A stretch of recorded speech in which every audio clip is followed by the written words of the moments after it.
How it I make. Correct. How they cook it. Correct.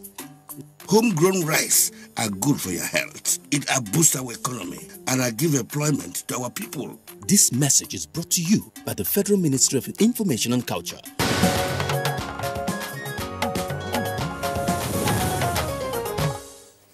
Welcome back, and now to business news. 15 states received federal government disbursement of about $40 million under the Youth Employment and Social Support Program. Chimobi Walter Naji tells us more on business news. A total of $40 million has been disbursed by the federal government to about 15 states under the Youth Empowerment and Social Support Program. The national coordinator of the federal government's Youth Employment and Social Support Operations, Mrs. Hajara Sani, who made this known in Abuja, said the $40 million was disbursed out of the $400 million that was set aside by the World Bank for the program.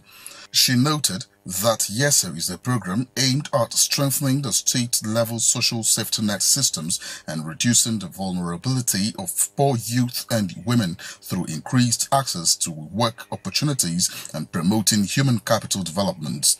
The program was introduced in 2013 by the World Bank in collaboration with the federal government to support federal and state governments' efforts to improve the lives of the poor and vulnerable in the society. So far, the government is implementing the program to assist the poor and vulnerable in 15 states across the federation: Bauchi, Cross River, Ekiti, Kogi, Kwara, Adamawa and Borno State, among others.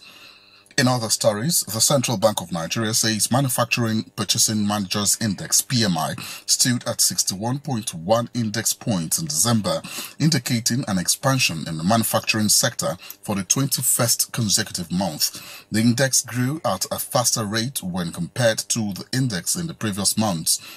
13 of the 14 subsectors survey reported growth in the review month, which include transportation equipment, furniture and related products, printing and related support activities, textile, apparel, leather and footwear, plastics and rubber products, among others. However, on the downside, the primary metals subsector recorded decline in the review period. Also, the composite PMI for the non-manufacturing sector stood at 62.3 points in December 2018, indicating expansion in the non-manufacturing PMI for the 20th consecutive month. On non-manufacturing, the PMI report states that the index grew at a faster rate when compared to that in November 2018. And that's business news. I'm Chimobi Walter Naji. Chimobi Walter Naji there with the business news for today. And up ahead on Good Morning Nigeria is a newspaper review.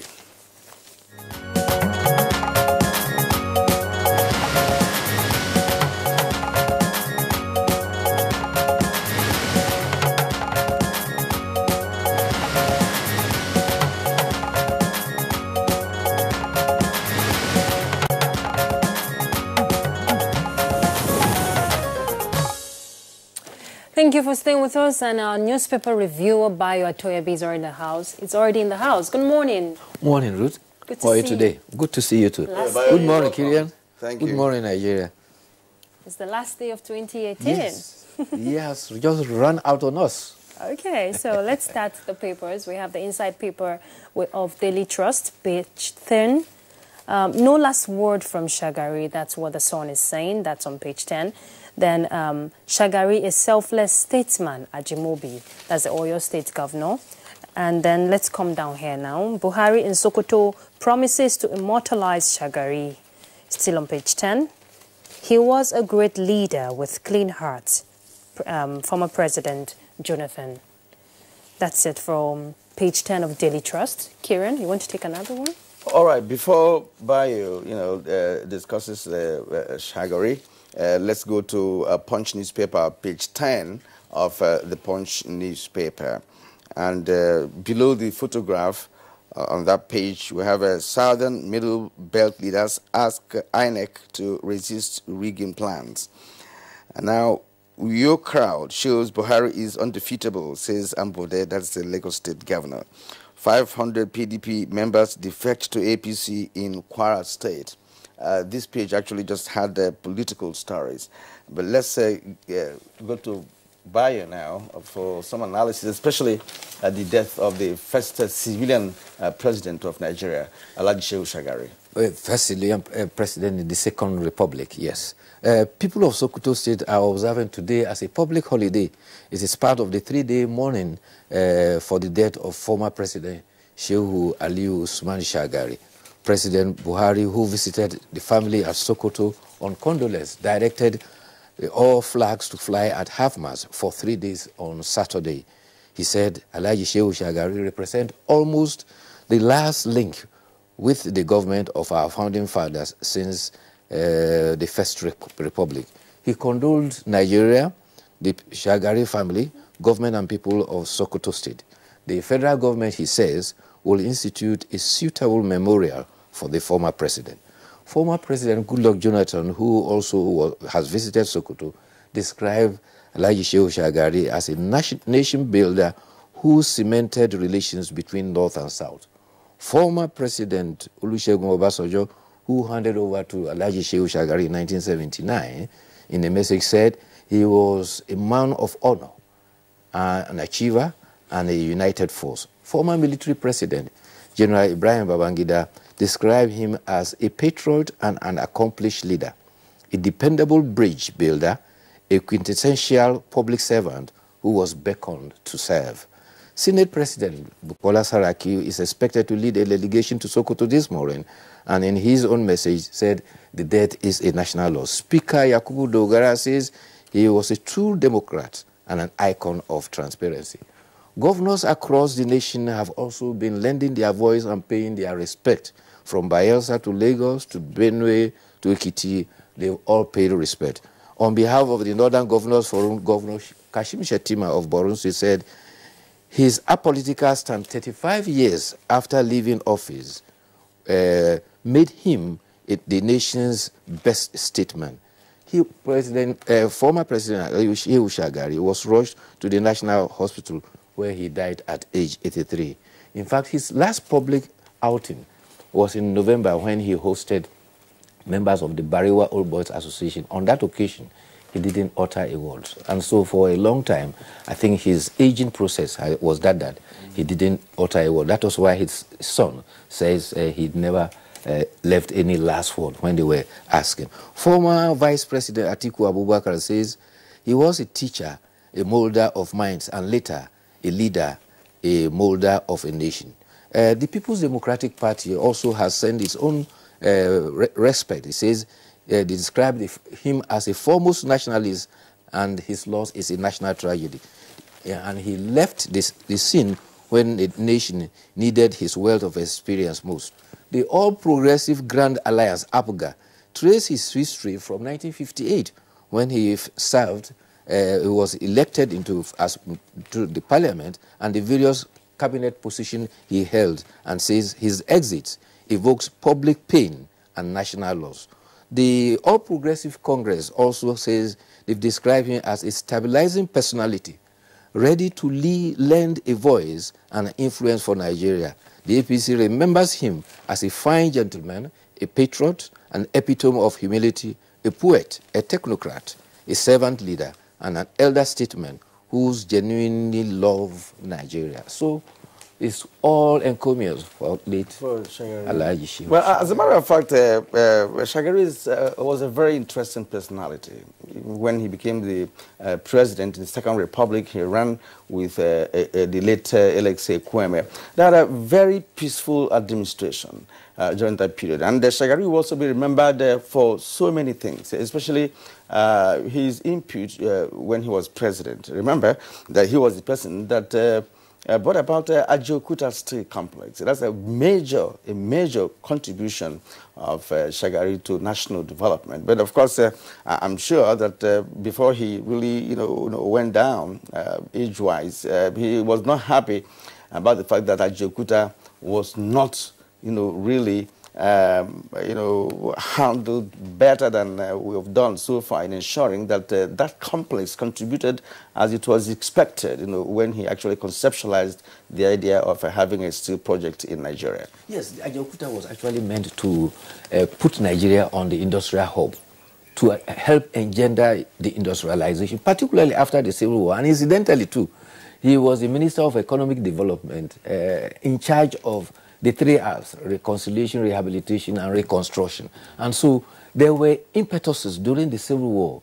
The native intelligence of our people came to the fore, particularly also even on the Biafra side, with ingenuity of manufacturing several things, contraptions, which were the avenue for our rapid development to take those initiatives, because nations find themselves opportunity to develop when they are challenged by circumstances. But unfortunately, some of them have not been there. But there he has played his part. What is left for us is to build on the legacies he has left behind. No doubt he left a huge legacy. Let's continue with the papers. And this one is still the inside page of Daily Trust, page 21, and is on financial matters. National Assembly endorses $48 million pipe coating plant in Port Harcourt. And budget. The Center for Social Justice taxed federal government on MTEF, that's the medium-term expenditure frameworks, 203.4 billion naira recovered loot. And one more here, federal government yet to disburse $360 million out of $400 million empowerment fund. You find that inside the paper of Daily Trust, page 21. Editorial, let's go to editorial, Karen. By 1 or 2 words before the editorial. Yes, I wanted to draw attention to the story that is dominating the media now. Senator Shehu Sani has advised Senator Dino Melaye to submit himself to the police with his legal team. On the other hand, he has also enjoined the police to stop the siege at his residence, because he described it as Gaza treatment. He said it is unhelpful for the image of the police, for the government and the nation. However, the indications are that the police say that he has questions to answer. And because they wrote letters to the clerk of the National Assembly and he refused to come up, that is why they are now sieging at his house. But apparently, before the siege on Friday, on Tuesday, he has raised an alarm that there was plans to arrest him and inject him to death. The police came to deny that there was nothing like that, and police added that if you know you have committed a crime, then come and owe up so that you can live up to it. So apparently, it was a kind of a cat and mouse kind of game. He knew what he was expecting, and they know what they were about to do. Okay, now, Bayo, let's go to the editorial for today, taken from the Punch newspaper. It's actually on page 18 of the Punch newspaper for today. Protecting Nigeria's rice revolution. Nigeria's quest for self-sufficiency in rice production has, without doubt, got off to an enthusiastic start, with some states already earning for themselves a pith of rice production. States like Kebbi, Kaduna, Kano, Jigawa, and Ebonyi have taken frontline roles in the battle to win the country off foreign rice consumption by providing much of the local alternative. Yes, in fact, the states include Nasarawa also. But the danger that the editorial is pointing out, that unless something is done about fighting importation and smuggling of rice, then the whole initiative that has been achieved will be wasted. And the editorial refers to what the situation was, that, and it quotes the former Minister of Trade and Industry, Olusegun Aganga, saying that Nigeria used to spend about 365 billion annually for rice, which meant about $1 billion a day to import rice. But this has been redressed. Presently, Nigeria imports only 5% of rice. 95% is produced locally. But the danger now is that still, like the custom reported some weeks ago, rice smuggled into the country are still finding their way into our markets. And the custom has impounded about 2,000 bags out of Lagos of recent. Another was impounded at Calabar, another at Port Harcourt. The same thing is being done in the northern borders around Katsina area. And the alarm that this editorial is raising is that unless something is done about that, what we had in Nigeria when we had 175 textile industries But smuggling gradually killed them all, and today we hardly have up to about 7 of them functioning. The same thing is likely to happen to our rice revolution. This can only thrive more, talking about, people embracing this local rice, if we also tell ourselves this is what we want, the local rice, because it's actually sweet. Yes. Let's be honest, it's very sweet. Well, I'm sure you are giving us the benefit of it depends on individuals. It cannot be sweeter than a Abakaliki rice, for instance. Because if you have tested all species of local rice in Nigeria, you don't dare compare them with anything coming from abroad. Because these are parboiled rice that have been there for 5-10 years. And you don't know what they use to preserve them, you know? But there's a danger here. If you go to buy your local rice, and they found that your local rice is expensive, but the rice that have been smuggled is cheaper, naturally people will go for the cheaper rice, and that is what undermines the evolution and the growth and the sustenance of the local rice. They make it cheaper so that people can buy it. All right, I think with time, all this success recorded in rice just started the other day. If it's been there for years, by now it would metamorphose into a different setting, where cheap local rice will be cheap. But because it's just starting, I believe that with time, right, the balance will be established. Yes, but the danger is that to heed and block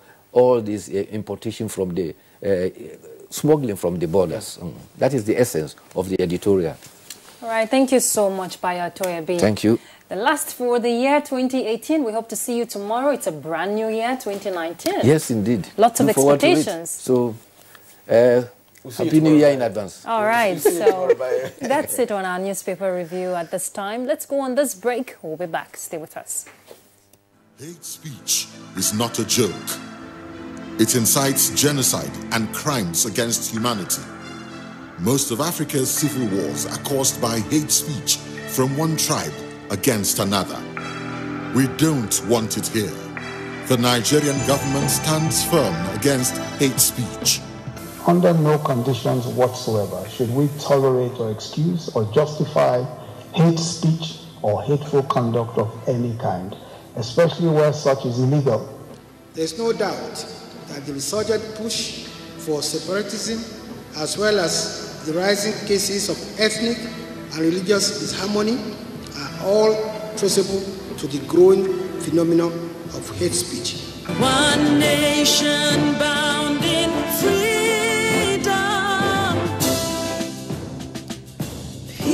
And unity. Nigeria, one nation, one people. This is a public service announcement brought to you by NTA. It is that time of the year when we appreciate all those that mean so much to us. All sponsors, our clients, government at all levels, corporate bodies, advertisers, religious bodies, civil society groups, political parties, business, and above all, you, our esteemed viewers. Together we made 2018 great. Together we shall make 2019 even greater. And that is why we say thank you. Merry Christmas and a prosperous New Year.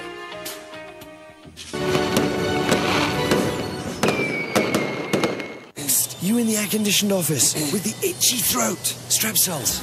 Girl in the spotlight with the raspy throat. Strepsils. You in the pollution. It's you. Dry throat. Strepsils. Hello in the downpour with the scratchy throat. Take Strepsils. Strepsils, with its soothing medicinal ingredients, will heal the harm done to your throat from external factors. Strepsils. Strepsils. Strepsils, for a dry, itchy, raspy, scratchy throat.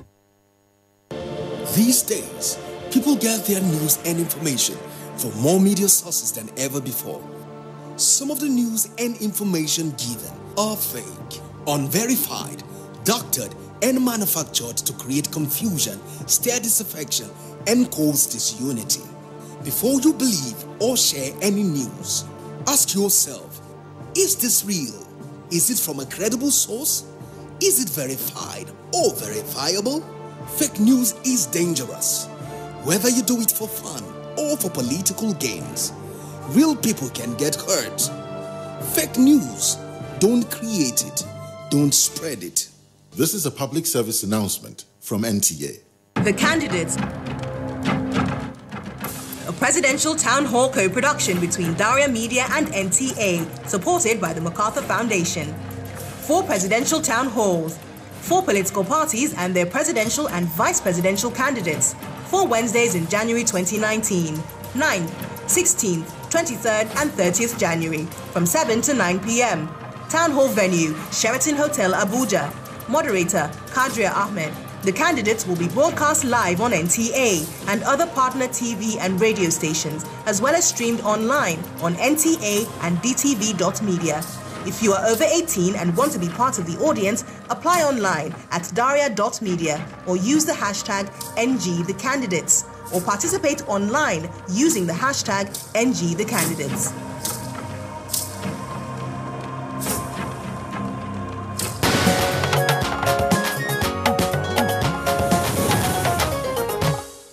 We thank you for being there. Now, let's begin today's edition of the review of Good Morning Nigeria with the program tagged See and Buy. Well, not for goods and services, as in the business parlance, but of votes of the electorate. What implications? Well, the excerpt of that edition, as presented by Kingsley and yours sincerely, is coming your way right now.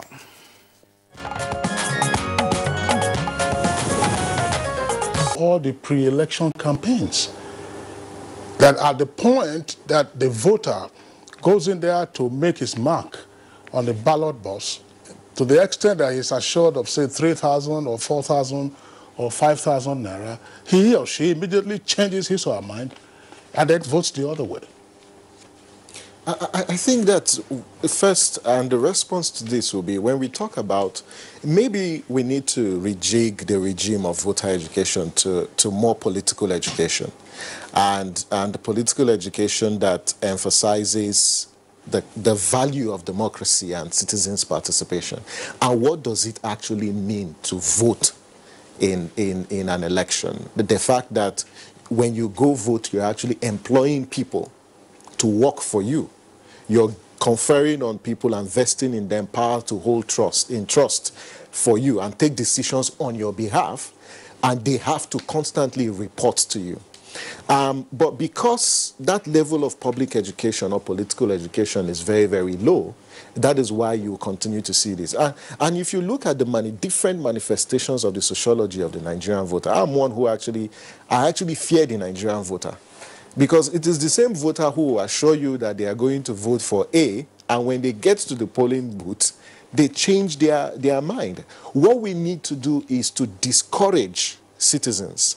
And there has to be a citizens' uprising against this, because it's beyond what the state can do. There has to be a citizens' uprising that even when politicians come to give you money to buy your votes, you tell them no, that we want to vote based on our conscience and based on capacity and the ability of an individual to actually deliver.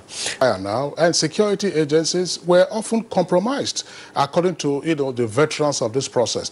But it would appear that to the extent that many of the loopholes have been blocked now, you can't falsify results very easily. You can't, get to do some of the things you're doing. We are now seeing the open stock exchange of see and buy.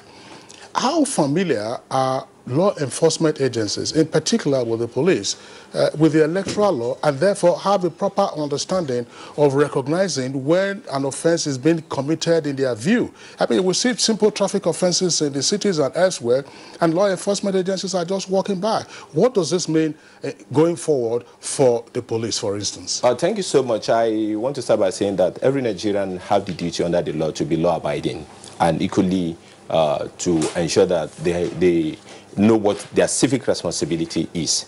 Because it's not enough to say that the police are paid to make arrests. Like I keep on insisting that the individuals should know that it is their civic responsibility to ensure that if an offender is seen outside the purview of a police personnel, they let the police personnel know. When you dwell second to the last speaker dwell essentially on intelligence. Intelligence lies with the people. If the intelligence lies with us, we wouldn't look out for the intelligence. It's the information that is protected by people and is given to us that we work on, and it becomes an actionable intelligence that we rely on.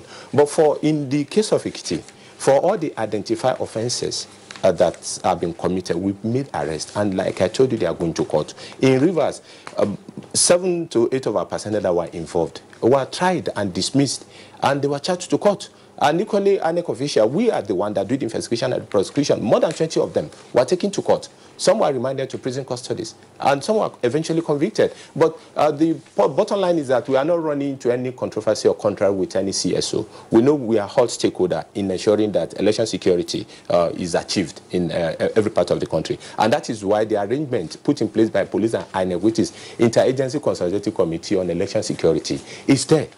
The conversation you are asking for, how will it emanate? Under which platform? How will it be arranged? The CSOs are there, and the orientation agency is also there. Now, how will this come to fruition? You know, if, of course, we have to table it as a national problem. We're already having the conversation here. So thank you already. We are thanking you that you are putting this on national, you know, front burner for conversation. Yeah. If you shied away from this, you take the number of Nigerians who are watching this program this morning. The point to be made is that, yes, we will blame security agencies, we will blame, but the people themselves must make a conscious determination to ensure that our election is clean. And one way to do that is to say, look, if the security agencies move in on that very day, you know, while that is going on, to arrest a culprit in the presence of, you know, voting, you are likely going to see the political parties raise another cry that their supporters are being intimidated. You know, which itself raises another challenge. So it is the people, especially as far as we want security to do their job, but the people themselves must make a conscious determination. And I think Sam said something like that. We need a citizen uprising against vote buying.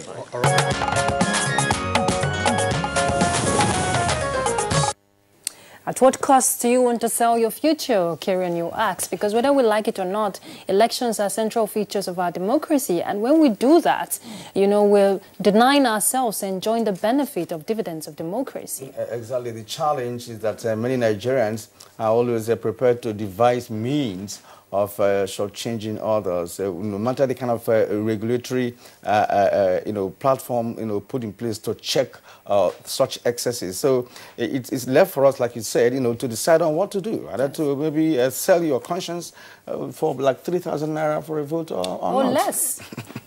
All right. Now, if you were left wondering how the people got to that level, then more shocking and amusing moments await you in this next review. The April 19th edition of the program interrogated the dramatic invasion of the National Assembly by hoodlums who took away the maize, which is the symbol of authority of the legislature.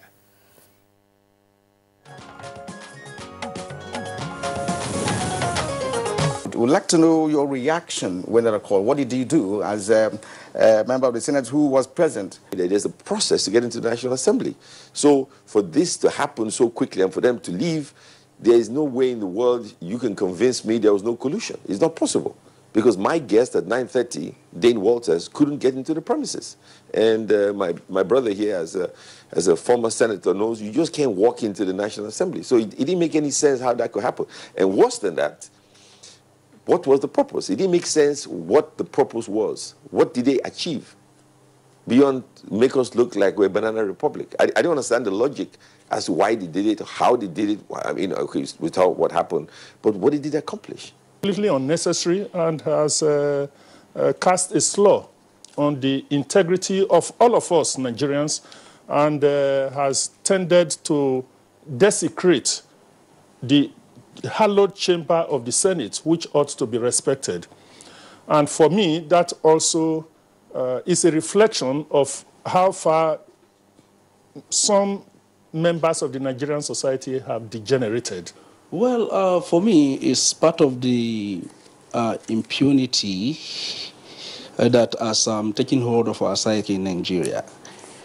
Because people believe they can do anything and get away with it without being punished, and then we could just sit and just think that this is what we need to do, and we go ahead to execute our plans because we are not thinking of any repercussion.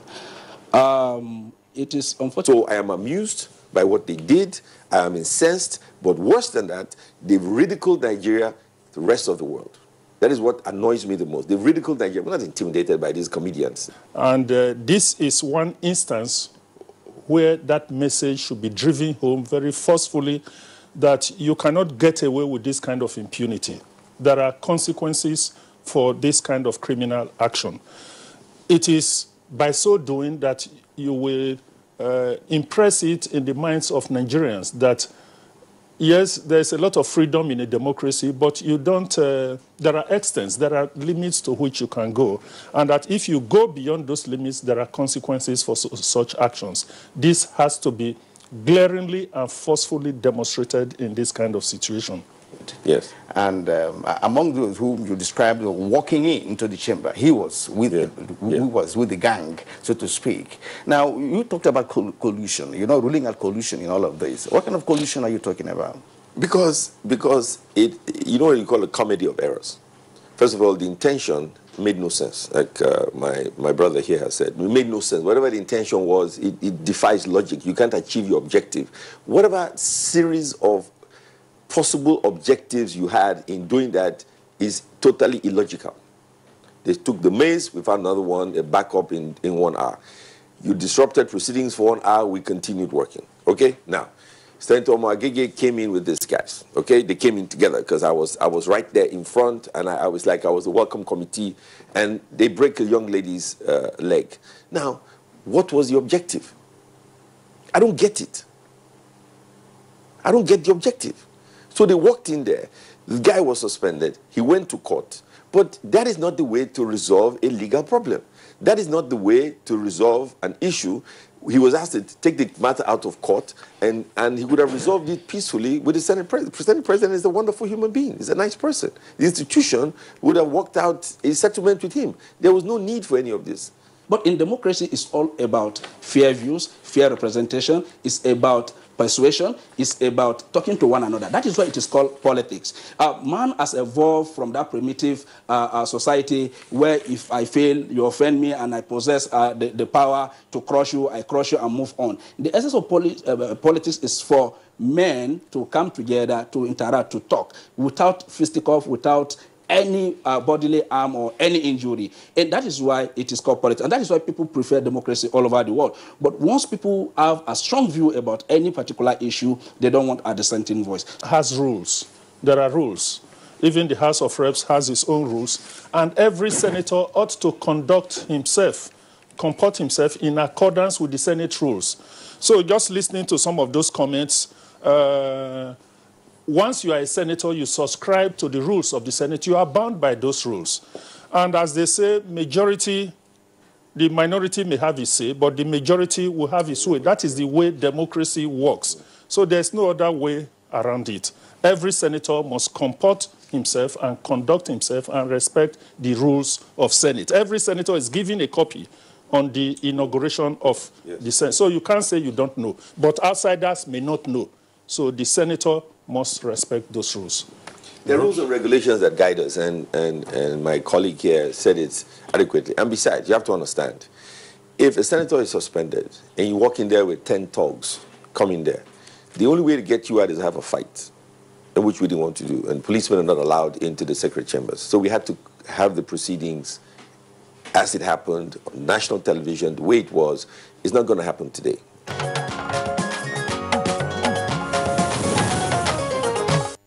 And still on politics, Ruth, within the period under review, some federal legislators sponsored a bill for the Nigeria's return to parliamentary system of government.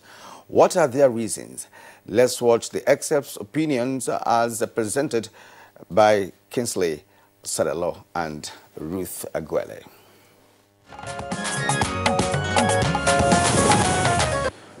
Basically, a presidential system of government is designed around the principle or the doctrine of separation of powers, which recognizes that even though there is no watertight compartment between the three branches of government, the executive, the judiciary, and the legislature, each one should exercise power in a particular sphere so as to ensure mutual checks and balances in the exercise of power.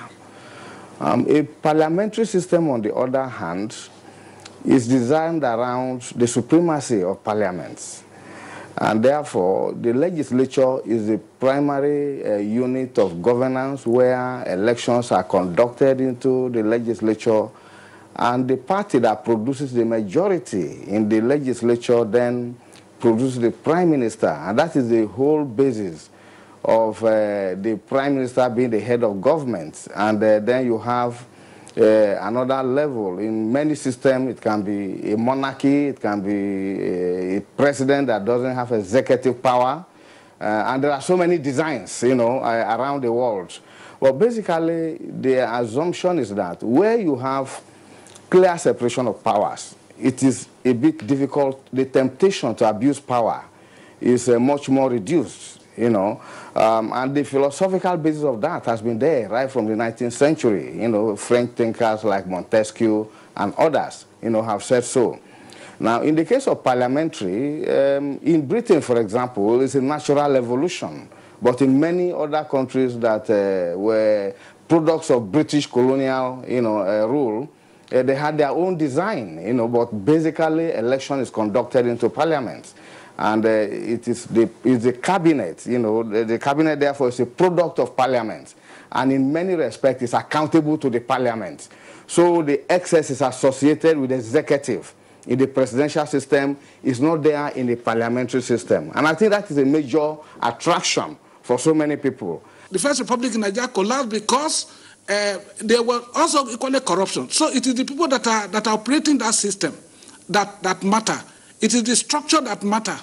And then if the structure is not properly in place, and then people are not the literate cannot control those structures, then the whole system, whether presidential or parliamentary, it will all boil down to the same point. In a developing society like Nigeria, where we have very weak institutions, too much power is concentrated in the hands of the executive, and therefore is susceptible to abuse and misuse, as evidenced in the shortcomings that we are having in the operation of the presidential system of government now in Nigeria. But in the parliamentary system of government, where we have fusion of powers, that is, both the executive and members of the executive also come from the parliament. One, there is easy ways and means of conflict resolution, as opposed to the present situation where we have very serious conflict between the executive and the legislature because there is clear-cut separation of powers. Because of the fact that members of the executive are also members of the legislature, it quickens decision-making process.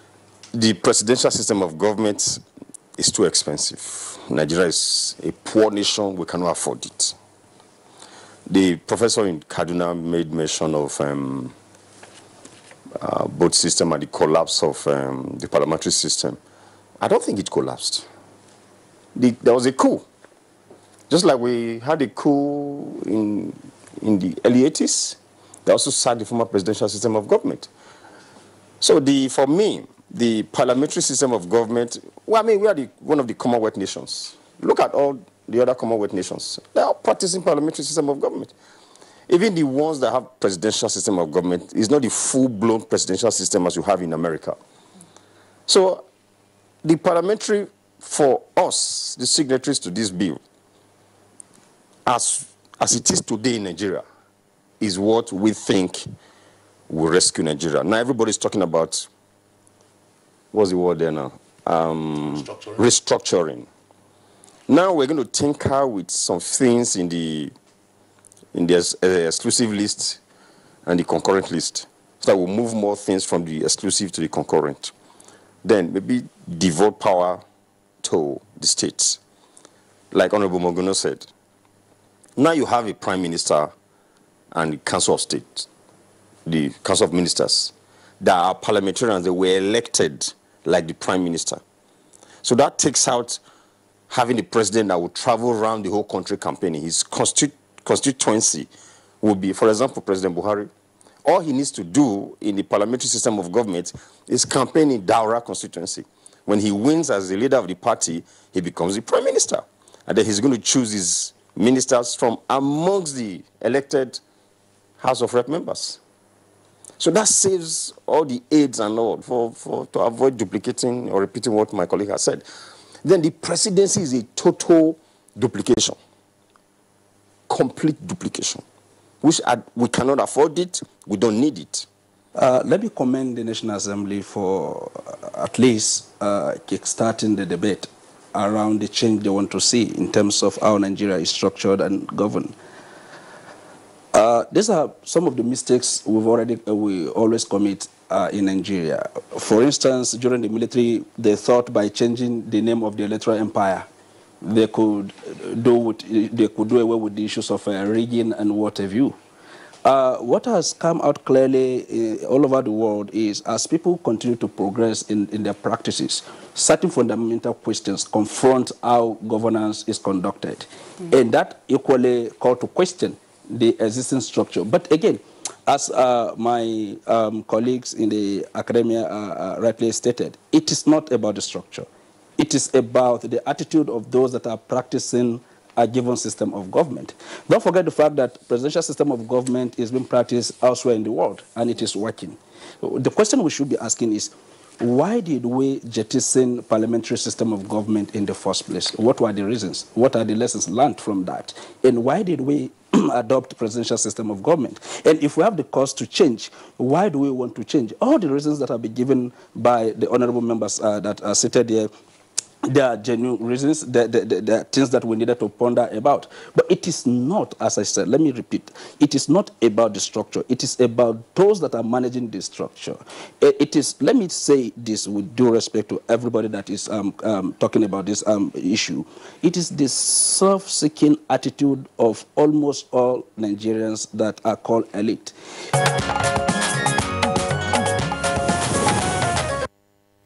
Well, Karian, the cost of running the presidential system of government was the main, subject, for advocating for parliamentary system of government. Now, a lot of people will say, yes, it's costly, but again, the interests of the citizens must come first. Yeah, exactly. And one of the guests, did say that, the parliamentary system did not collapse. It was just part of the restructuring of the early 70s that brought about a presidential system of government. And Shagari, we just discussed a short while ago, was the first executive president under that system, yes. Right? And what the protagonists are actually saying is the fact that, one, not just that it's expensive to run, but it also makes it difficult, for regions to develop, based on the resources inherent, on their land. Because they said that this will bring a healthy competition, politically, economically, and otherwise. And by so doing, you see the entire country, develop. So these are part of what they're And one of their advantages is the fact that it will help to, passage of economic bills will pass easily because of the fusion of power that exactly. It embodies. Well, we'll keep looking at it. But the next edition of the program for review touches the bedrock of societal development, which I believe everybody's keen about. Now, I'm talking about education anyway. Precisely on the 5th of November 2018, Good Morning Nigeria discussed 70 years of university education in Nigeria. Now, the guests, which include university administrators in both public and private institutions, gave the assessment of the state of education at that level.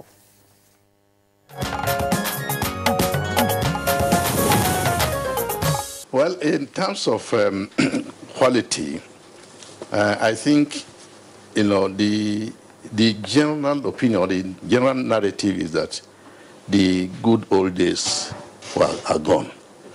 And what we have is universities that, just trying to cope. And people, support this kind of assertion by looking at, the global ranking of universities. In spite of this, poor assessment of Nigeria, the facilities, the lecturers, and so on, and the student intake, I also think that when Nigerian students actually go out of this country, to compete with students outside. They also excel. So it's now a question of which one do we take? Is it the impressionistic assessment of the general public? Do we take also the metric assessment or ranking of the universities and so on and so forth? 70 years on, what is the experience with university education in Nigeria? Thank you very much. I think it's a very sad story. We have seen it all in a lifetime, growing from those glorious days, then before our very own eyes, the decay, and then some semblance of hope coming periodically and then dashed off, such that we are now left in a certain wilderness whereby everybody is concerned that the way we are going, we can't keep on going like this, but where else do we go? How do we go? And this has followed the same trajectory for many of Nigerian developmental issues. Name it agriculture, name it mining. All we are relying on past glories that we have seen. What it means for me is that our founding fathers have actually laid a good foundation for us, which disappointedly we failed our future generation to actually sustain it, and then, of course, even think better than them going forward. For us in the university, many things we try to do in order to redirect certain things. People are worried that this has not been the way. But I say, look, even the founding fathers, if they are alive today, they would do it differently, because the world keeps changing, and we fail to respond to the changes in the world. And this has actually caught up with us when we have many, many missed opportunities in the past, when we should have used our God-given endowment to better our systems, whether it's education, health, industry, or what have you. So you will see that, like my brother here said, initially, in our time when we were undergraduate in the university, the inflow of foreign faculties was much. Inflow of foreign students in Nigeria was much. In fact, I studied in a department that had more foreign lecturers than Nigerians at my time. And many of us have gone through that system. Then we reached a time when the whole thing was reversed. They all left, and even we have left also the system out. There was a massive exodus out of the Nigerian system, and that thing we have never recovered. Because what follows that time was that people lost hope in the system. And somehow the stakeholders, the government, the parents, the student, everybody also went haywire. We were unable to have a very strategic thinking in this country. How, looking back and what we are in now, how do we really create things that will be better for us going into the future? I think this is what faces us today. The fortune of the Nigerian university system is tied to the fortune of the country itself. I mean, our former Vice Chancellor, Professor Mani Yadewoye, who is a notable historian, alluded to this 20 years ago. I mean, we are talking of public universities. So whatever affects the country almost immediately impacts on the Nigerian university system, insofar as we are funded by the federal government. Like, you look at it, maybe since December 2015, all federal universities in Nigeria have been having issues with the payment of their personnel costs. And that was because of the crash in the price of crude oil, which is the main source of foreign exchange earnings for the federal government. So you can already, every politics is definitely involved. And at times when people talk of the former Vice Chancellor of University of Abuja said a short while ago that the Nigerian universities are not well ranked. I mean, to me, it's a joke taken too far. And you cannot build something on nothing. I mean, when you look at what happens in other climes, I know Ibrahim Garba, the Bishop of ABU, did this PhD at Imperial College. And he knows the set of funding there. So we are just scratching the problem on the surface. And you find out that at the end of the politics is superior to economics. So it's a political decision. The issue of sustainable financing is really very critical. And so there are so many models. I mean, whether you want to go to the social democratic model, like in Germany and Denmark, where university education is free, to the effect that government picks up the bill. Or you go to America, where students have to take loans to fund them. So the truth of the matter is, if it costs you 1 million naira to train a student of economics in a year, so government has to decide whether it's in the position to provide that 1 million naira per student to the benefiting university or the department. And if government cannot fund the level of resources to that level, then there's a gap. Other students have to take loan, and of course you don't want a system in which you monetize so much that the children of the masses will not be able to afford university education. So it will be inequitable. So we have to then decide what we want. Because the university education in Nigeria, is probably like, is more or less mediocre. And when you say we are not well ranked, if you look at electricity generation in Nigeria, I'm sure as we speak, we don't generate up to 10,000 megawatts in the country, in spite of all the efforts by His Excellency Governor Fashola as the Honorable Minister. But South Africa, with a population less than that of southwestern Nigeria, generates like 50,000 megawatts.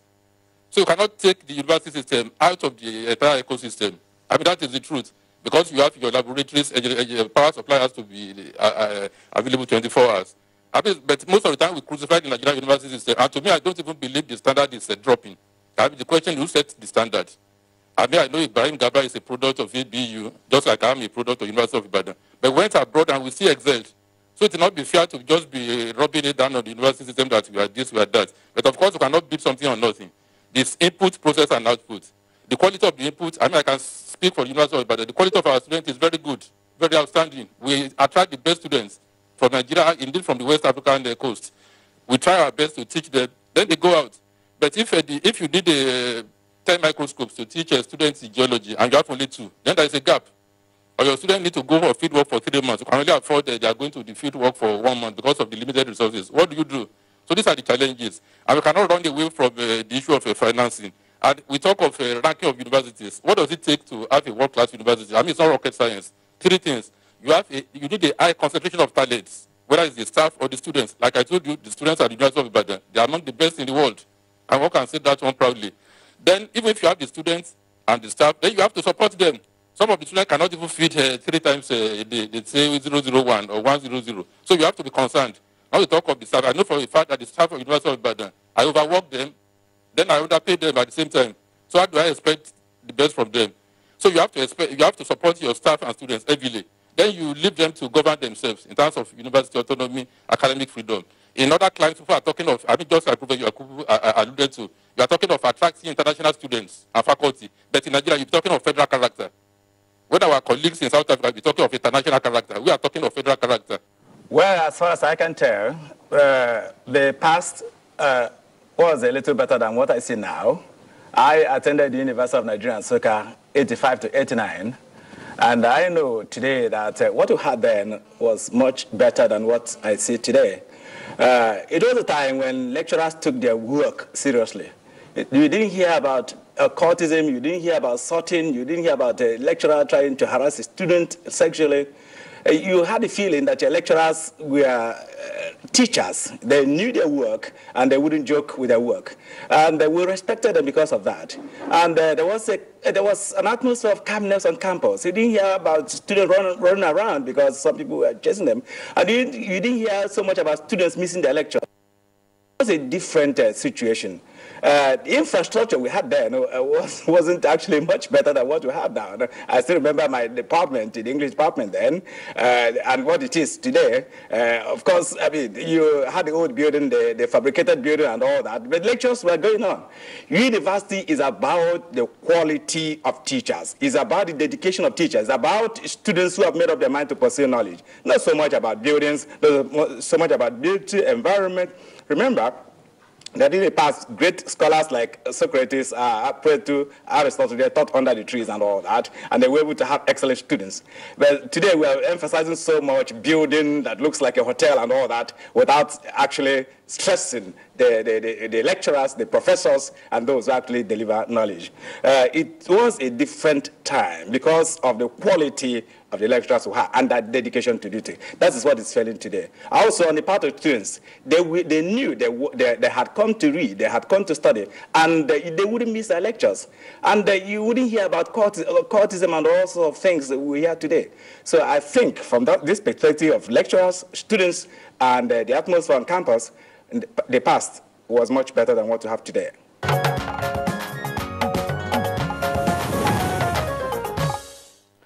Well, when was the point of departure from what it used to be to what it is now?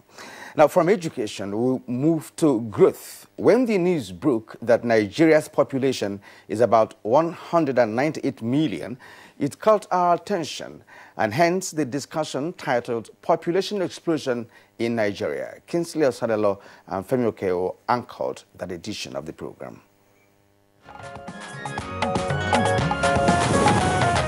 Currently, our population is about between 198 200 million, as you have said, which is very huge. People will compare, and you were comparing India, China, and America. But if you look at it, if you put Nigeria geographically inside America, you will discover that it's just about 1 or 2 states, or maybe 3 states that it will occupy. So even if comparing them, even with the same resources and all other things, you will discover that if we are to be on the same standard, if Nigeria, if America should have 300 million population, then Nigeria shouldn't go beyond 50 by now. Even with the same resources, with the same technology, with the same thing for us to increase and have the same set of standard of living. Let's assume we have the same technology. That is when we are comparing on this note, because people used to compare. Some have 1 billion and all other things. You must compare their resources. You must compare resources including land, technology, and all other things. But the major problem I would just say we should look at in terms of the danger, it's not about the population alone, but the rate of increase of the population. That should be the main concern for us. India, China, America are not growing at the rate we are growing. They are far growing lesser than we are. And that is why we are saying by 2050, we overtake so many of them.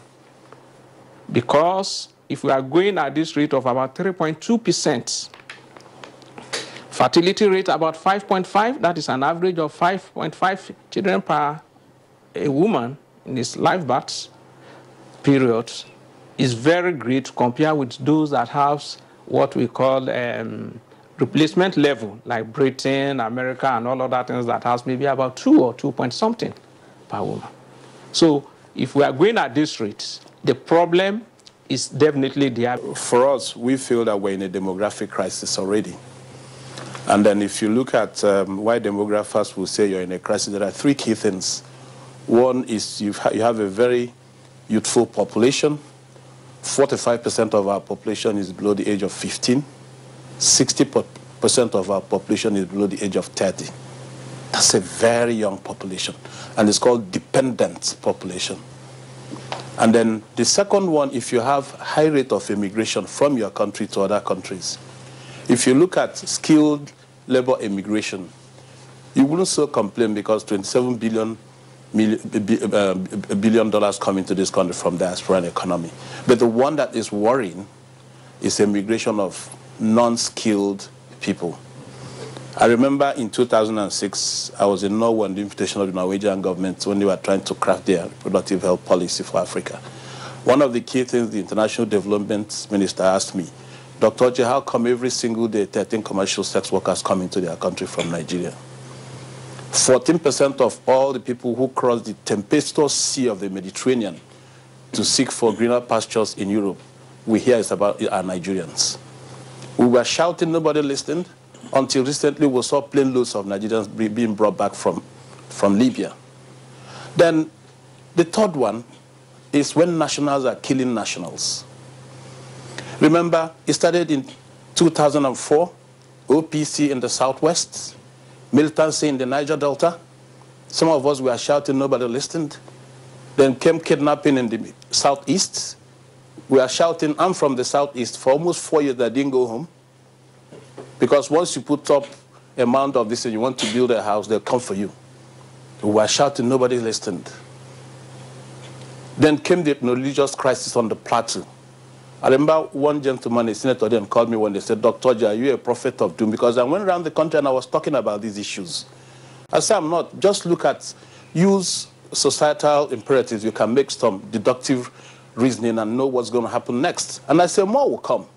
Came Boko Haram in the northeast. We were still talking about Boko Haram. Now we have the so-called herdsmen killings. and Nigerians are just targeting on herdsmen. It's not herdsmen killing. This is just a symptom. The main reason is that we are overpopulated, like he correctly said. So we need to address it. A nation of 180 million people undertaking developmental interventions in a blinded manner without carefully using the demographic figures and the necessary statistics to plan for developmental intervention across every sector of the economy, we are only allowing for disaster to happen. Every single mouse that is born in Nigeria require a given quantity of calorie of food to survive, require a minimum number of liters of water to use per day, require access to health facility, require access to education, require certain amount of megawatt of electricity to use. And these are economic imperatives, and they don't just happen. Government at all levels have to plan for this to happen. And unfortunately, we have abandoned the culture of planning, and that is why we are seeing what we are seeing today.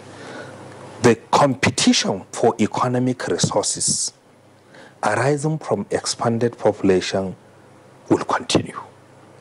The so-called crisis, whether it is ethnic or whether it is religious, is a manifestation of a deep-rooted problem arising from an expanding population that is not properly planned for and without requisite national planning culture to be able to provide adequate social services, but importantly, economic opportunities for a rising population to be productively engaged and therefore dissuade its mind from engaging in social biases and fabricated ethnic and religious crises.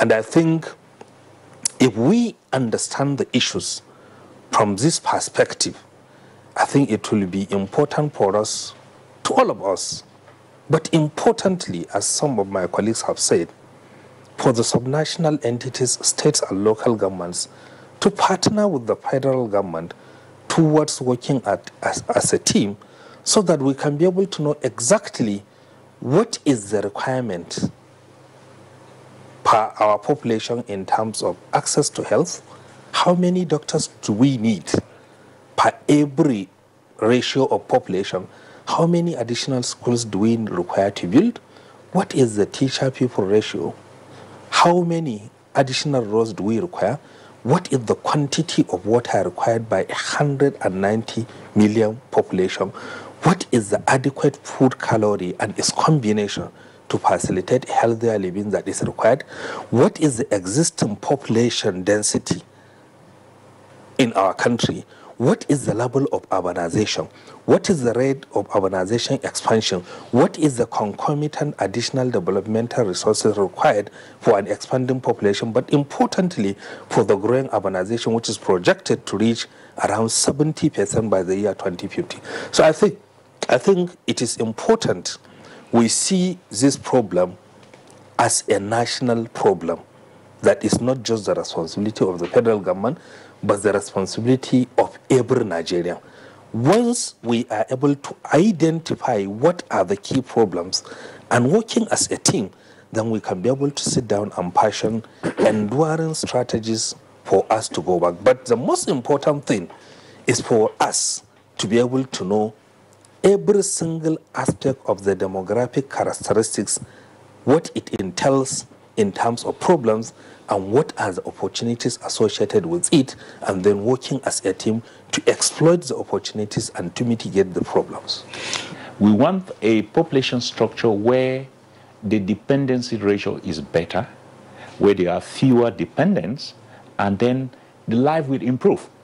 And that is what we talk about demographic dividend. It only happens when the working age is almost as equal or slightly bigger than the dependent. And then they are able to take and work and save, and life improve, and the whole country get out of poverty.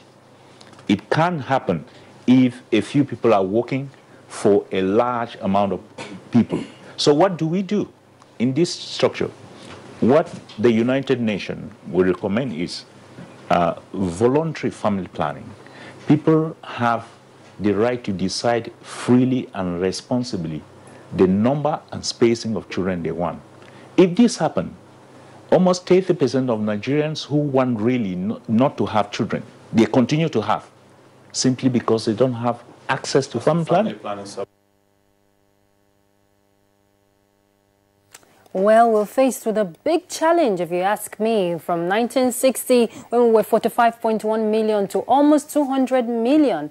Investing in human capital is one way to go, and it will be to advantage, especially if we have a productive population. Let's go on this break. We'll be back. You in the air-conditioned office with the itchy throat. Strepsils.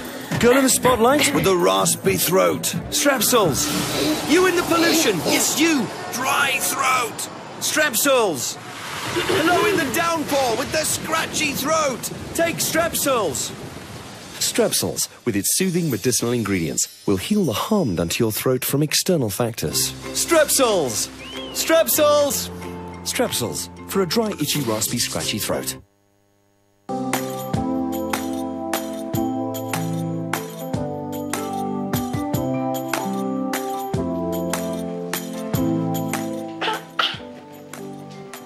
Don't you people sell imported materials here? As beautiful as the shop is. Auntie. Buying foreign goods does not help our economy. Neither does it boost local production. And the good thing is Nigerian-made products are high quality. Really? And to make Nigeria great again. That is why I only sell made in Nigeria products. Because change begins with me. Convinced. Change begins with me too.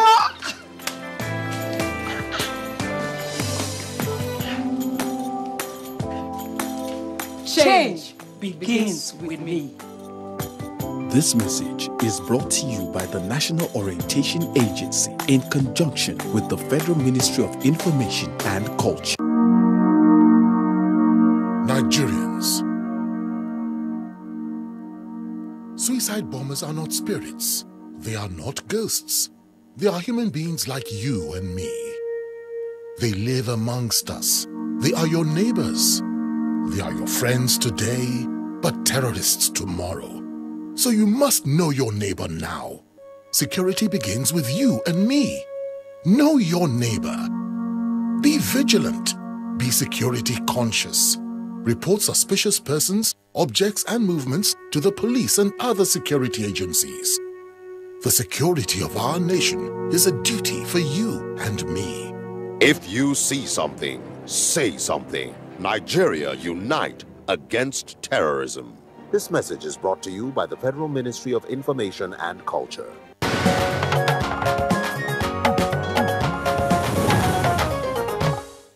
Welcome back. Now, it is a well-known fact that the anti-corruption crusade is one of the three cardinal agenda of the Buhari administration since its inception. And so Good Morning Nigeria focused on it, captioned Anti-Corruption War 3 years on. Kinsley and Kirian were the presenters. What has been the scorecard with regard to the anti-corruption war? Let's begin with the ICPC and then go over to the EFCC. The acting chair of the ICPC. Okay. Thank you very much. Actually, from 2015 to date, a lot of achievements, have been recorded in the fight against corruption in Nigeria. As we observed from the background information, a number of convictions were recorded, and even wealth stolen and taken abroad are being repatriated back to Nigeria. Another thing which most people don't really consider is the preventive component of the fight, which ICPC is doing. This is to do with things like corruption risk assessment, system study of agencies to identify corruption vulnerabilities within the systems and to plug leakages. So these are some of the things, I mean, we have done over the years, and you know, as a result, I mean, corruption has reduced, to the barest minimum. You, as well, Nigerians know that one of the charges against the anti-corruption war has always been that we've not had very high-profile people convicted, sent off to jail. That has happened. You know, this year we had 2 former governors, 7 senators, sent to prison. They are in prison as we speak. Now that has quietened that aspect of the the charge against the fight against corruption, and then of course we have several other convictions from the EFCC and the ICPC, of course, and just as your background report reviewed, there's been a lot of repatriation of stolen funds coming in from outside of the country. And those that are in the country, we have secured and are securing on a daily basis. Orders, temporary and final forfeiture orders for those assets that are stolen. Because you know that the greatest weapon that you have against corruption is taking that benefit from the person. If you take it, then the person will not have any foundation to lean on. You won't have any resource to fight against the fight against corruption. So that is what we are doing, and we have seized several assets on order of court: houses, ships, tankers laden with fuel, estate, land, exotic vehicles, just name it. These are things that people invest their stolen wealth in, and the commission has, taken all of those things back, when the court gives us the mandate to so do. And then, of course, I must mention that one of the things we have also done, the anti-corruption agencies, has been to raise the consciousness of Nigerians. It is so high now that you can't talk about corruption hiding. There's no hiding place for the corrupt. Everything is now in the open. People are asking questions. People are demanding answers. And if the agencies have not achieved anything, that is one very, very potent achievement of the anti-corruption agencies. The hallmark of anti-corruption fight is, there are 2 prongs in my opinion. The first one is the punitive measure, so that people will know the consequence of looting the funds belonging to the public. And then the second one, which is the recoveries of the looted funds. You must, in the fight, approach it from these 2 prongs to be able to have what you can call success in a whole. And if you apply that to the activities of EFCC over the last 3 years, I think they have done creditably well. Especially with the recent conviction, as was highlighted by ex-governors who incidentally happen to be members of the same political party with the ruling government. So to me, that is a plus. Then for the recoveries, even though a larger part of what we have recovered over the years are what we call the non-conviction-based recoveries. Usually there are not so much of contention in that regard, because people are not turning up to identify the property to own the property. On conviction-based recovery, there's a lot that needs to be done by the commission, by the courts, and by the public, because it's a fight belonging to every one of us as a country. And EFCC, too, quite frankly, is trying its best lately to engage the public, because that's the opinion we've always had, that you don't make it a fight of an institution against politicians, and then the masses become spectators. You give them the ownership of the fight. So they provide intelligence, they provide information, and they will participate in this fight in order to be able to see success. Every administration has had one form of fight against corruption or the other. But I think the one that has made the most impact is the one that is currently happening now. We cannot deny the fact that there have been convictions, there have been recoveries, and so on. Although, of course, there are challenges, like in any other situation. I believe that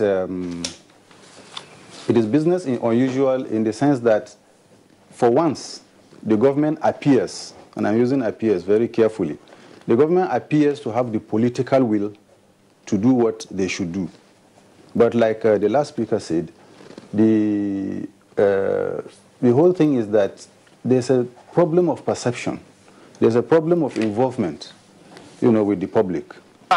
As it is today, we have a total number of about 603 convictions. And if this year alone, we are talking about 242 convictions as at 30th November, which is really unprecedented. Or is it in terms of recoveries? About 500 billion naira has been recovered since the advent of this administration, which is unprecedented. Again, in terms of international cooperation, because the war against corruption is not just local. It's an international, it has an international character. You can see that for the first time, a number of international agreements have been signed under Magu's watch. Increased collaboration with the FBI is taking place under Magu's watch. Increased collaboration with the Metropolitan Police, UK, is taking place under Magu's watch. Increased collaboration with the Department of Justice is taking place. And you can see, if you read the papers today, you find out that Dubai, which used to be the attractive center for looters, is no longer there because the EFCC has closed the gap owing to the international agreement signed with the United Arab Emirates. You can see that now looters are running to Johannesburg, they are running to Morocco, they are running to Ghana because they no longer find Dubai very attractive, and EFCC is closing in on them. And again, it's very important, the leadership of EFCC, we are talking about anti-corruption, ICPC is also doing its own part, but clearly EFCC is driving the war. And this is because of the quality of the leadership, personally, of EFCC. And it is really, really very sad that in spite of the achievements of the current leadership of EFCC under Magu's watch, such a character has not been confirmed. What requires to be done is for them to improve on their performance, to reduce the perception which Daniel highlighted, that the fight is one-sided.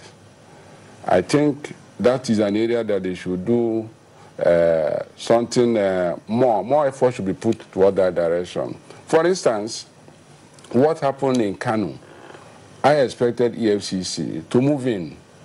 Yes, the governor has immunity to get the officers or the other people involved, take their statements, make discreet investigation, and keep the file. When the governor leaves office, then you can interrogate him and conclude the investigation. But to be indifferent or to be aloof when the whole thing is in the social media, for me, is not, that is what people use against EFCC. That's that. So, but so far, so good. I will give EFCC 65% credit in the fight against corruption.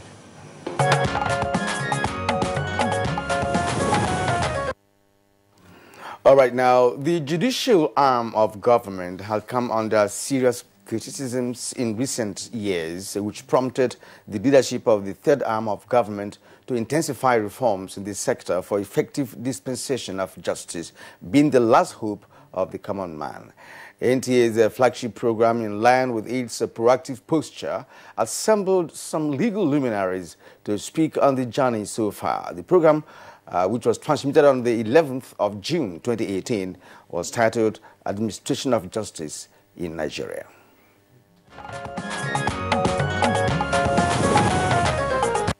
The judiciary has been faring very well, and I say this without fear of any contradiction. This is so because when you look at the odds and the background on which the Nigerian judiciary has been operating, you are bound to give more than just a pass mark to the judiciary.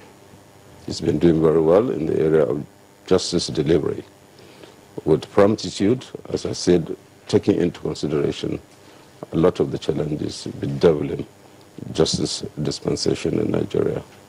The judges are determined, ever willing to move forward, particularly even against looking at the pressure on the part of the National Judicial Council, which I'm a member, pressurizing judges to submit quarterly returns of cases, failure of which you are penalized, you are queried, you are subjected to all forms of disciplinary sanctions for non-delivery of the requisite number of cases on quarterly basis. I don't think there's any other segment of the public sector that truly insists in penalizing its workforce as the judiciary for non-performance. You also look at the issue of funding, which is very crucial. It's part of the challenges. And within the realm of criminal administration and justice delivery, you find a lot of challenges because there's this saying outside, I'll literally translate it into English: no matter how anxious Friday is to come, it must allow Thursday to pass by. All right? Meaning that no matter how anxious and enthusiastic a judge is in handling a matter, at least he must wait for the prosecution to present the cases. In the absence of that, there's nothing he can do. So that is part of the challenges. The prosecutors too, they can tell you their own challenges, so the investigators, and unless something is done, will continue to have these excruciating circumstances that militate against smooth deliberation of justice. Broadly, you can classify the challenges from the perspective of both institutional and systemic, looking at other constitutional loopholes, statutory provisions, etc. And then the capacity of the institutions too, and then looking at attitudinal factor, both on the part of the judiciary in some cases and within the realm of the prosecutors. And if you look at the sustenance of democracy within the last 19 years, if not for the judiciary, probably the country would not be what we are today. Judges have taken very bold steps to deliver judgments that at times, well, without fear of favor, you don't fear what happens to you, then you have to do the work the way it should be done. If you look at all, and look at the three arms of government, the judiciary, like I said, is the only arm of government that disciplines its own members. I stand to be corrected that any of the other two arms can discipline their members the way we discipline our members. For judges to sit over panels or investigation of a fellow judge is not, but yet the council ensures that this must be done. Now, the judiciary is facing a lot of problems. The public only looks at the output. They are not looking at the input. Garbage in, garbage out.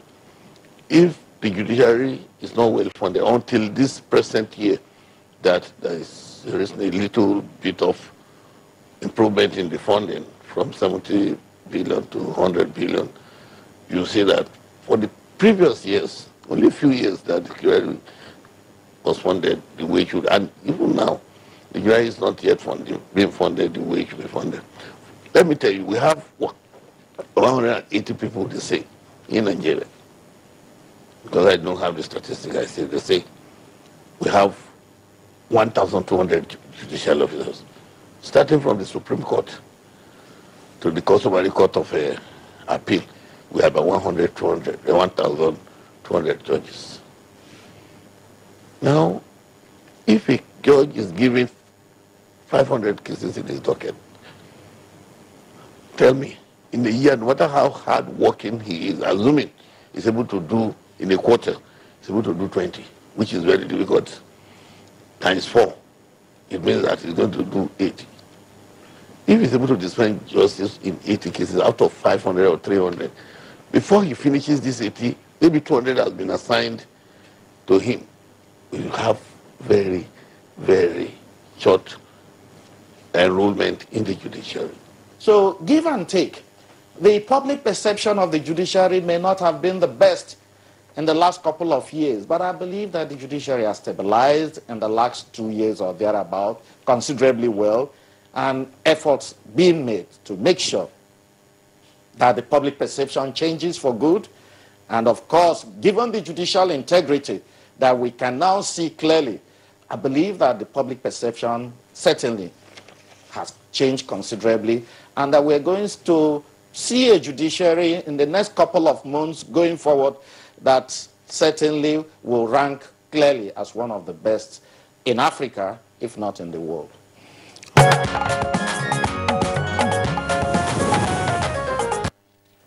No doubt the judicial arm of the government is tasked with the responsibility of equity, fairness and justice. We have some tweets coming in. Let's take it before we continue. This one is from Mike Anyako. We greatly thank God for the year 2018 that is coming to an end today. The year has been full of challenges in our country. As we are entering a new year 2019, we enjoin all stakeholders to embrace peace, unity and mutual respect to one another, irrespective of the inclinations. Now, from Mike Anyako, once more, just one of our regulars, he says, during the year, we witnessed a very dangerous precedent in our electoral process. See and by. This will lead to election of unpopular candidates in elections. As we are entering an election year 2019, Nigerians must rise against these bad attitudes. People's votes must count. And from Festus Akimboyewa, one of our regulars, there's no doubt that NTA GMN raised discussion, awareness on important issues in 2018. I would like more discussion on mental health and drug addiction in 2019. Happy New Year in advance. Happy New Year to you too, Festus. Thank you for that. All right, from Festus to Comrade Alaji Ngala. He just says a parliamentary system of government has only worked in developed nations. I beg to disagree with that, Ruth. You know. All right, back to you, Ruth. All right, let's move on now. The effects of fake news have started to impact negatively on the nation, especially now that the country is preparing for general elections.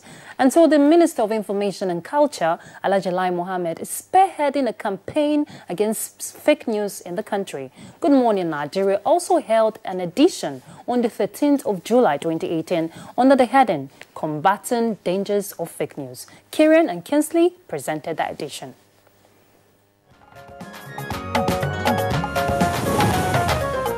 What do you intend to achieve with this? I think the essence of our launching the campaign against fake news are twofold. One is to sensitize Nigerians to the dangers posed by fake news. It threatens not just peace and security of a nation, it also threatens the very corporate existence of a nation. In particular, a country like Nigeria, which is multi-ethnic, multi-religious, fake news laced with hate speeches is a time bomb. Secondly, we launched the campaign to sensitize Nigerians that each and every one of us can play a role in stemming the rise of fake news. Those are the main reasons why we felt that we must launch this campaign.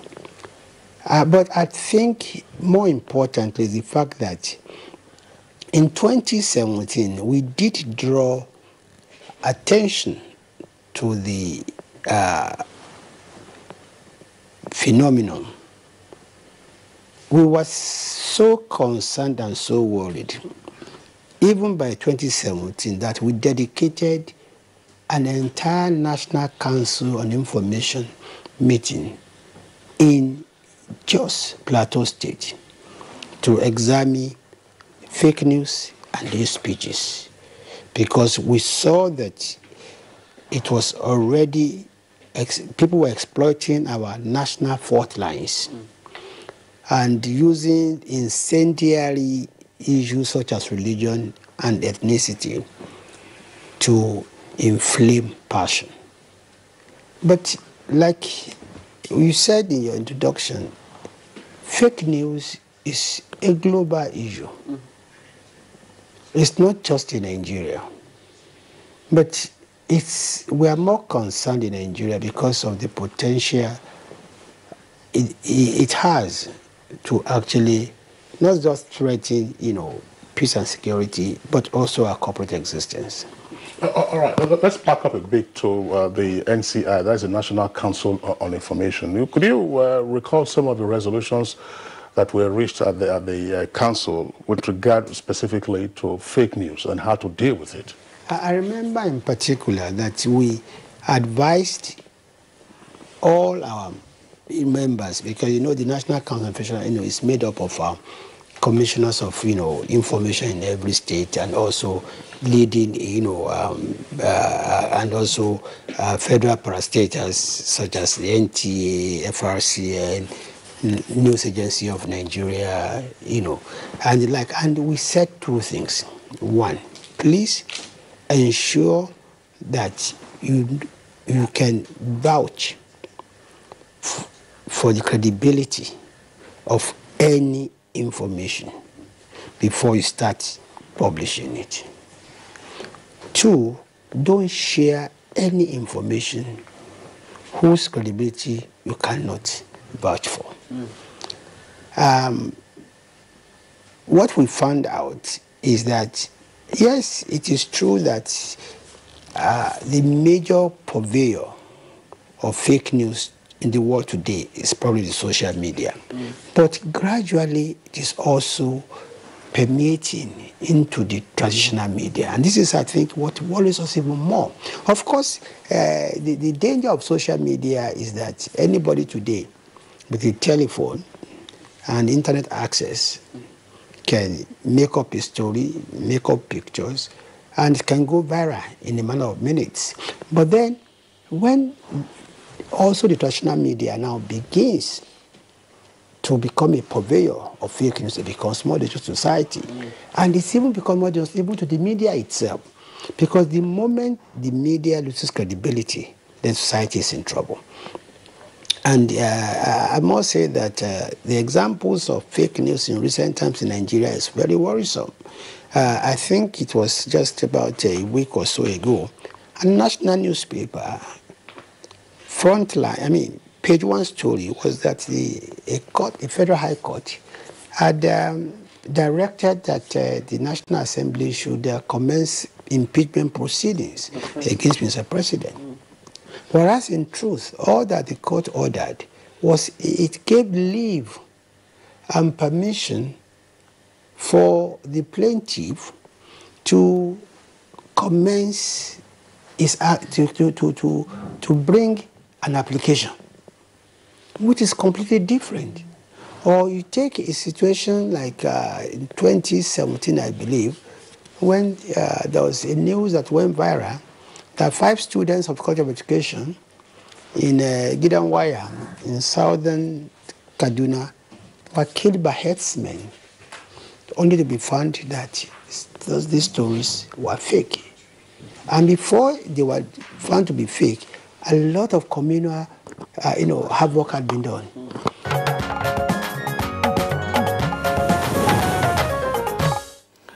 Well, the issue of fake news is apparently a result of the social media.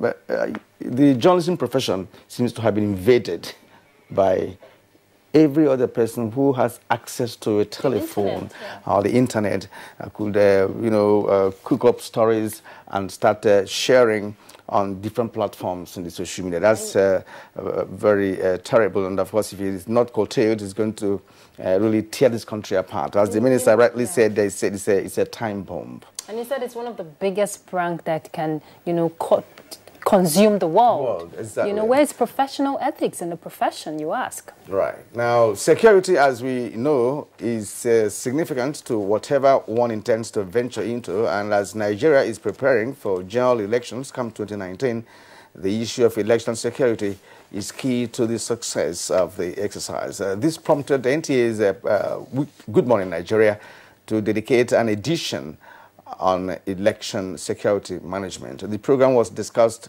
2 weeks ago.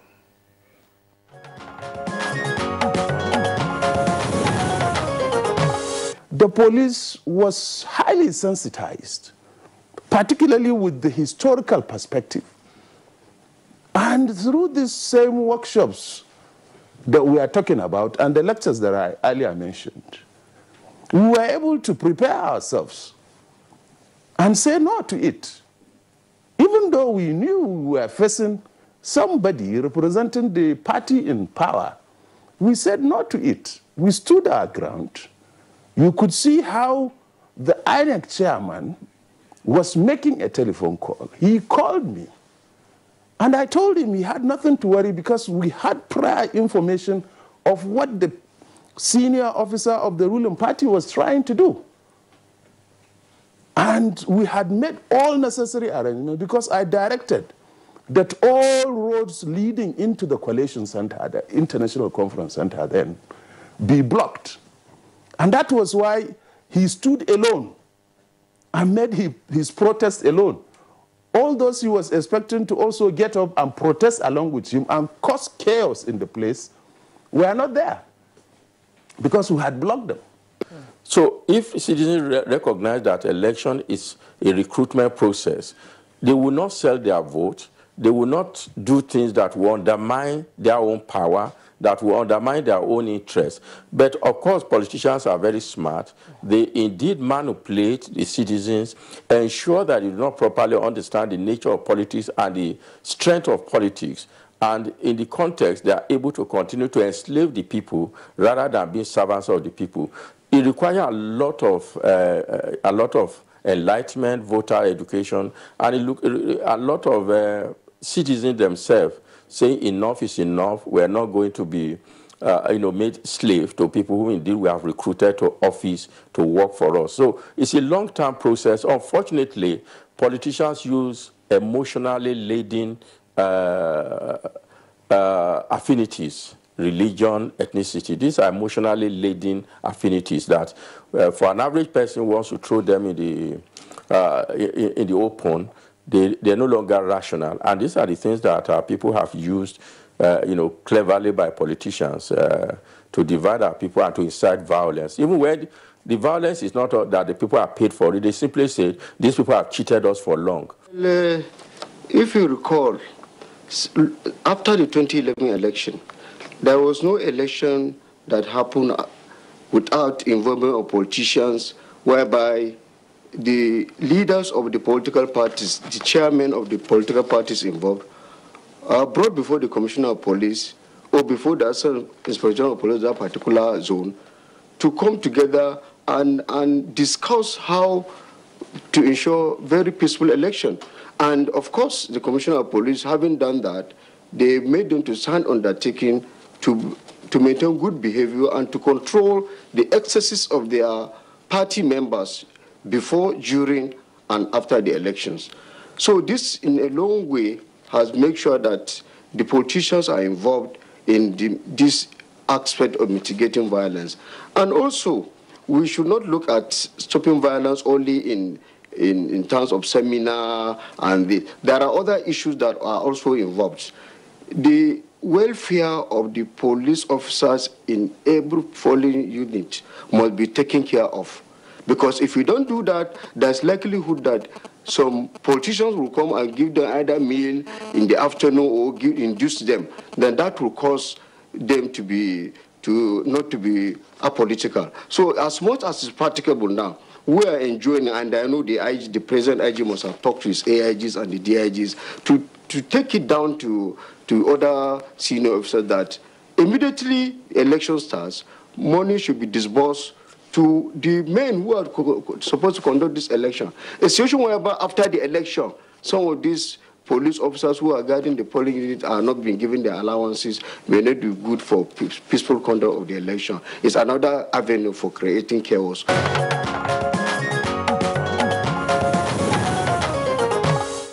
That's our review at this time, but let's get updates from the foreign scene. In reaction to the United Nations call for a probe into death of protesters, the Sudanese president Umar al-Bashir has ordered the police to reduce the force used against anti-government demonstrators. This is coming in a meeting with top police officers in Khartoum, instructing them to refrain from using excessive force against protesters. The government says at least 19 people have died during the protest, which has spread across the country since December 19. But the rights group Amnesty International says 37 deaths have been recorded. Now, elsewhere, the United Kingdom and France are to step up joint patrols and increase surveillance to tackle a rise in the number of migrants trying to reach Britain in small boats. This is coming after 6 more Iranian men were found on the beach near Dover on Sunday morning. The National Crime Agency said French authorities prevented a further attempt to cross the channel on Saturday night. As it stands, the two countries have agreed to enhance action plan to be put in place in the coming week.